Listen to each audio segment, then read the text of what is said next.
ഒറിജിനലും ഡ്യൂപ്ലിക്കേറ്റും തമ്മിൽ തിരിച്ചറിയാൻ കഴിയാത്ത നിലകളിൽ കാര്യങ്ങൾ മാറിക്കൊണ്ടിരിക്കുകയാണ്. ഇന്ന് എവിടെ ചെന്നാലും ഡ്യൂപ്ലിക്കേറ്റിൻ്റെ അതിപ്രസരം നമുക്ക് കാണാൻ കഴിയും. കറൻസികളുടെ കാര്യത്തിലാണെങ്കിലും മനുഷ്യരുടെ കാര്യത്തിലാണെങ്കിലും സ്വഭാവത്തിൻ്റെ കാര്യത്തിലാണെങ്കിലും ഒക്കെ നമുക്കത് കാണാൻ പറ്റും. കർത്താവായ യേശു ക്രിസ്തു ലോകത്തിലായിരുന്നപ്പോൾ തന്നെ ഏറ്റവും വെറുത്തത് ഭക്തിയില്ലാത്തവരെയല്ല, പ്രാർത്ഥിക്കാത്തവരെയല്ല, ഉപവസിക്കാത്തവരെയല്ല, മറിച്ച് കപടഭക്തിക്കാരെയാണ്. ചെറിയ ചിന്ത നിങ്ങളുമായി പങ്കുവയ്ക്കുന്നത് നിങ്ങൾക്ക് അനുഗ്രഹമായി തീരട്ടെ. വിശുദ്ധ മത്തായി എഴുതിയ സുവിശേഷം 23 അധ്യായം 5 വാക്യം വായിക്കുന്നു. അവർ തങ്ങളുടെ പ്രവർത്തികളെ മനുഷ്യർ കാണേണ്ടതിനത്രേ ചെയ്യുന്നത്. യേശു കർത്താവ് ക്രൂശിക്കപ്പെടാനുള്ള ഏറ്റവും പ്രധാനപ്പെട്ട കാരണങ്ങളിൽ ഒന്ന് എന്ന് പറയുന്നത് അന്നത്തെ വ്യവസ്ഥിതിക്കെതിരെ സംസാരിച്ചു എന്ന് അവർക്ക് തോന്നത്തക്ക നിലകളിൽ കർത്താവിൻ്റെ വാക്കുകൾ മൂർച്ചയുള്ളതും കപടഭക്തിക്കാരോടും അനീതി കാണിക്കുന്നവരോടും ഒട്ടും ദയയില്ലാത്തതുമായിരുന്നു. കണ്ണുനീർ കാണുന്ന, മനസ്സലിയുന്ന, കരുണാസമ്പന്നനായ എന്നൊക്കെ ഒരുപാട് വിശേഷണങ്ങൾ കർത്താവിനുണ്ട്. അതെല്ലാം ശരിയുമാണ്.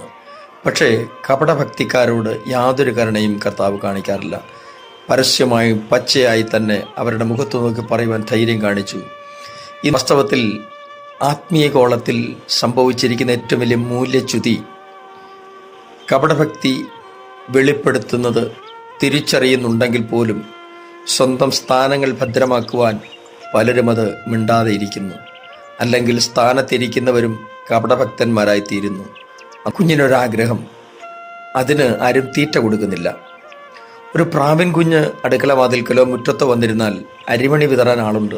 എന്നാൽ ഞാൻ എത്ര പ്രാവശ്യം പോയിരുന്നു കരഞ്ഞിട്ടും കിട്ടുന്നില്ലല്ലോ എന്നോർത്ത് സങ്കടപ്പെട്ടൊടുവിൽ അത് അടുത്ത് കണ്ടിരുന്ന വെള്ളക്കുമ്മായത്തിനകത്തൊന്ന് മുങ്ങിയിട്ട് പ്രാവിൻ്റെ കൂട്ടത്തിൽ സഞ്ചരിക്കാൻ തുടങ്ങി.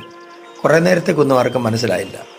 പ്രാവ് അതിൻ്റെ ശബ്ദത്തിലും കാക്ക അതിൻ്റെ ശബ്ദത്തിലും കരഞ്ഞപ്പോൾ ഒരു കാര്യം ബോധ്യപ്പെട്ടു.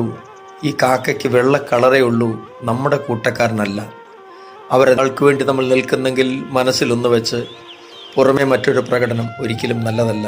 നമുക്ക് കർത്താവിന് വേണ്ടി നിൽക്കുന്നവരാണെങ്കിൽ അകത്തും പുറത്തും ഒന്ന് തന്നെ ആയിരിക്കട്ടെ നമ്മുടെ ഭാവം. ഞാൻ നിങ്ങൾക്കൊണ്ട് പ്രാർത്ഥിക്കുന്നു. സ്വർഗീയ പിതാവേ, അങ്ങ് ഈ ലോകത്തിലായിരുന്നപ്പോൾ പഠിപ്പിച്ച എല്ലാ പാഠങ്ങൾക്കായിട്ടും സ്തോത്രം. അതിനനുസരിച്ച് ജീവിപ്പാൻ ഞങ്ങളെ സഹായിക്കണമേ. യേശു ക്രിസ്തുവിൻ്റെ പരിശുദ്ധ നാമത്തിൽ തന്നെ ആമേൻ. Thank you. നന്മ നേരുന്നു. God bless you.